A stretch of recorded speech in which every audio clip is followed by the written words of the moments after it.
Bien, estamos con el doctor Guillermo Beitía, él es presidente de la Sociedad Venezolana de Gastroenterología. Hay un tema, y gracias doctor Beitía por estar con nosotros, que tiene que ver con la salud. Y en este caso vamos a centrarnos en la salud digestiva, por llamarlo de esta forma, Sí. de los venezolanos, en un marco de gravísima crisis, en un marco con carencia de insumos, en un marco donde el alimento también tiene deficiencias, hay escasez, hay desabastecimiento, cuando no también una mala alimentación. ¿Cómo se está reflejando todo esto en la salud del venezolano? Lo que has dicho es absolutamente cierto y es preocupante. Y en el marco de todo eso celebramos mañana, si es que se puede utilizar el término celebración, el Día Mundial de la Salud Digestiva. Todos los 29 de mayo, la Organización Mundial de Gastroenterología, conjuntamente con las sociedades de gastroenterología de todos los países del mundo, se hace la celebración de este día y este año se ha seleccionado el tema del cáncer gastrointestinal porque el cáncer está aumentando, se está incrementando y en nuestros países latinoamericanos no escapamos a esa realidad. En Venezuela, la Sociedad Venezolana de Gastroenterología nos presenta cifras realmente alarmantes, preocupantes, un incremento de un 17% en los últimos años en cáncer, la segunda causa después de los problemas cardiovasculares. Y la razón, perdón, doctor Beitía. Muchas veces tiene que ver con un tema, y es una muy buena pregunta, calidad de vida, hábitos alimenticios, vida saludable. Esa promoción y esa prevención en salud que se ha descuidado y que debemos retomar, porque así como tenemos muchos problemas en nuestro país, yo soy optimista y pienso que con el futuro vamos a tener esa nueva Venezuela que todos queremos y que todos merecemos, y es ahí donde todos debemos implementar dentro de ese sistema de salud adecuado la educación a las comunidades. Hay muchos factores de riesgo. Cuando analizamos las cifras de cáncer, nos damos cuenta que en las mujeres tenemos como los primeros lugares mama, cuello uterino, pulmón, vías digestivas, en el hombre próstata, pulmón, vías digestivas, y entonces al analizar cada uno de ellos, siempre vamos a encontrar que esos factores de riesgo son los que, de evitarse, pudieran disminuir esas cifras que queremos disminuir. Claro, algo está pasando, doctor Beitía, algo está ocurriendo. El análisis apunta, o la hipótesis apunta hacia qué está pasando. Deterioro en la calidad, de vida de los venezolanos, evidentemente, pero en el caso concreto del cáncer digestivo. En el caso concreto del cáncer digestivo, definitivamente hay que individualizar los cánceres. En el caso, por ejemplo, del cáncer de esófago, cuando revisamos la epidemiología y las causas de ese cáncer, nos encontramos con que hay como elementos importantes la enfermedad por reflujo gastroesofágico. La enfermedad por reflujo gastroesofágico es un problema de incompetencia del esfínter que une el esófago con el estómago. Sube el ácido y ese ácido inflama esa mucosa esofágica y con el tiempo puede llevar a una lesión de cambio de celularidad y el cáncer de esófago.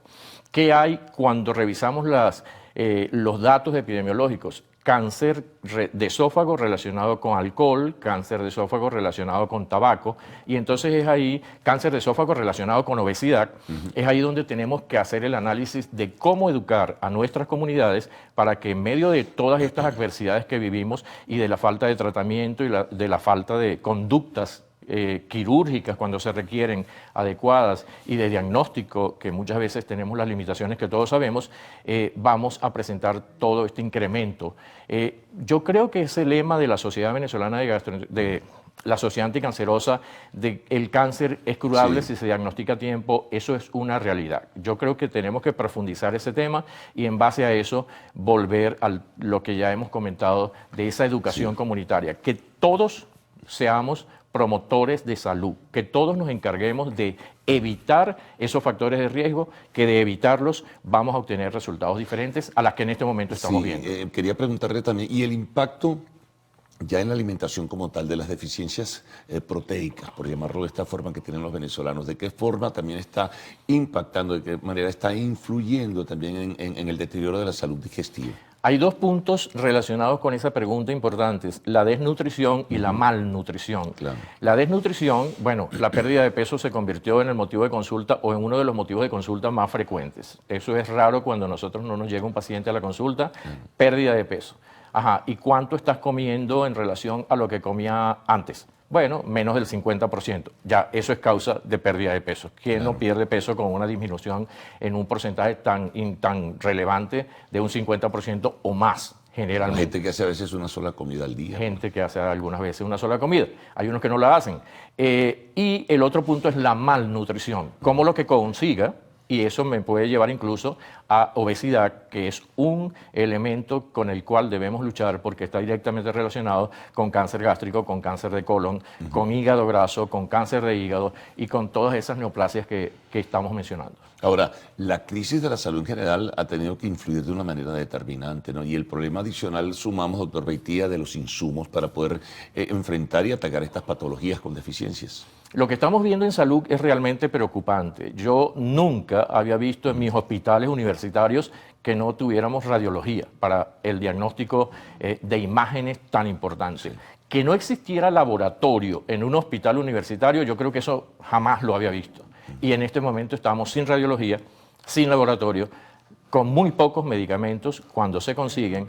Y bueno, el paciente lamentablemente está pagando todas estas situaciones que realmente no merecemos los venezolanos. Yo creo que debemos reflexionar y entender que hay una situación grave y que debemos implementar correctivos para que la situación mejore en nuestra población venezolana. Bueno, vamos a hacer una pausa, doctor Beitia, y regresamos enseguida para seguir conversando con el doctor Guillermo Beitia, presidente de la Sociedad Venezolana de Gastroenterología.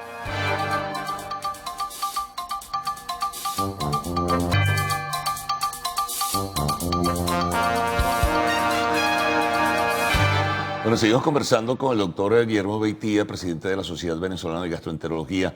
Bueno, hicimos un paseo inicial, ¿no?, sobre algunas de las patologías que se registran, pero hay mucho más, ¿no? El tema del cáncer gástrico que mencionamos en el corte comercial y todo ello, el cáncer de colon también pendiente por allí. Sí, casualmente están en los primeros lugares de cáncer digestivo, el estómago, colon, hígado, esófago, páncreas. El punto de cáncer gástrico también es bien importante comentarlo porque hay mucho de genética, pero hay mucho de ambiente. Se le iba a preguntar si no había un poco de la herencia, pero también el ambiente y bueno, y también los hábitos de alimentación y todo ello. Sí, justamente con la genética no podemos luchar, por supuesto, pero con los factores ambientales sí. Y es ahí donde se ve relación entre las comidas ahumadas, saladas. Eso es una de las cosas que quiero que quede como mensaje. Sí, yo creo que debemos quitar de la mesa azúcar y sal. O sea, esos son dos enemigos poderosos para nuestra salud, para nuestro bienestar. El antecedente familiar existe, como lo decimos, pero en la medida en que nos educamos, nosotros podemos evitar esa cascada de pasos que van desde una gastritis crónica con el Helicobacter pylori, que es una bacteria que está relacionado y que de acuerdo con la Organización Mundial de la Salud es un carcinógeno definitivamente número 1. Pero la pregunta es, porque esto le preocupa mucho a la población, ¿el Helicobacter pylori por sí solo lleva cáncer? Pareciera que no, y que junto a esos factores que descuidamos, como lo hemos mencionado, la alimentación adecuada, esa vida sedentaria, la obesidad, todas estas cosas van a potenciar el hecho de que de esa gastritis crónica evolucione con el Helicobacter pylori, si no se ha tratado, y algunas veces tratándolo también porque es fácil que se reinfecte el paciente. Entonces hay que evitar todos esos pasos con una muy buena educación para que ese paciente no evolucione a cáncer gástrico. Y aquí es importante comentar la parte de los familiares de cáncer gástrico. Como política de salud es importantísimo recordar que los familiares en primera línea de la persona que ha tenido o tiene cáncer gástrico, llámese papá, hermanos, familiares en primera línea, deben hacerse una endoscopia varían los criterios entre unas sociedades y otras, 45 años es un promedio de edad adecuada.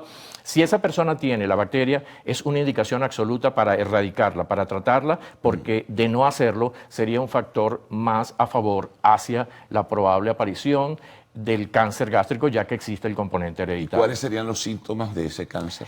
Importante, algunas veces no da síntomas. Okay. El paciente se nos puede presentar con un cáncer precoz y generalmente no tiene ninguna sintomatología. Hay estudios en Venezuela como en Táchira, que se hace en el Centro de Prevención de Cáncer, realmente estudios bien avanzados en esta materia se hacían, últimamente se han descuidado por la situación país. Pero muchas veces cuando hacemos la entrevista o la historia clínica de ese paciente nos damos cuenta que no tiene ningún síntoma y tiene un cáncer gástrico precoz. Es ahí donde hay que diagnosticarlo, es ahí donde hay que que tratarlo y en muchos casos se puede curar. Cuando el cáncer está avanzado, la sintomatología, por supuesto, es mucho más florida, es mucho más ya la pérdida de peso, el deterioro del estado general, la anemia, el sangrado, la ictericia que algunas veces se presenta, que es el color amarillento de la piel por metástasis en hígado como resultado de ese cáncer primario. Es muy variable la sintomatología. Ahora, en ese sentido, bueno, sí, es diverso, además, en todo lo que es el aparato digestivo, pues te toca muchas piezas internas, por llamarlo de esta manera, entonces hay que tener mucho cuidado con la alimentación, con estas recomendaciones de comidas ahumadas, sal, azúcar, en fin, y mucho más. Son los puntos claves. Los picantes, que hay sobre eso un gran prejuicio. Eso sí, no, realmente los mexicanos tuvieran mucho cáncer sí. y no es lo que en la vida se ve y los japoneses. Lo que sí es lo que acabamos de mencionar. Yo creo que esta semana tuve una experiencia muy bonita en un colegio de Baruta, donde fui a reiniciar un programa de salud escolar y solicité reunirme con los alumnos de 4º grado. Y tuve una conversación muy amena con ellos, una media hora hablando de qué es un promotor de salud, y resulta que los muchachos quedaron totalmente entusiasmados y entonces se me prendió el bombillo y ahora voy a hacer un programa con los niños de prevención y de formación de promotores de salud. Yo creo que en esa edad donde el niño tiene tanta inteligencia y tanto que lograr y que darnos, es un buen elemento como para que enfoquemos nuestra prevención y nuestra promoción de salud en formar a esos muchachos para que esos muchachos nos eduquen y nos digan qué debemos hacer y qué no debemos hacer, y creo que eso nos va a ayudar considerablemente. No, era un comentario que quería hacerle, doctor Beitia, es sobre el caso de la alimentación en los colegios, ya que lo menciona, el caso de las cantinas. Ahí yo creo que no hay del todo un control de parte de las mismas autoridades de los colegios sobre lo que pueden expender y vender a los niños. Totalmente cierto, no hay control, no hay esa Contraloría Sanitaria que nos diga exactamente qué están comiendo los muchachos en los colegios. Grasero, chatarra, claro, carbohidratos. Y entonces ahí viene la obesidad del niño, y ya sabemos que obesidad en cáncer de colon, por ejemplo, el riesgo está determinado científicamente, que cáncer de colon y obesidad están familiarizados. Entonces tenemos que hacer programas de salud para ver cómo combatimos el problema de la obesidad que tantos resultados negativos nos puede aportar.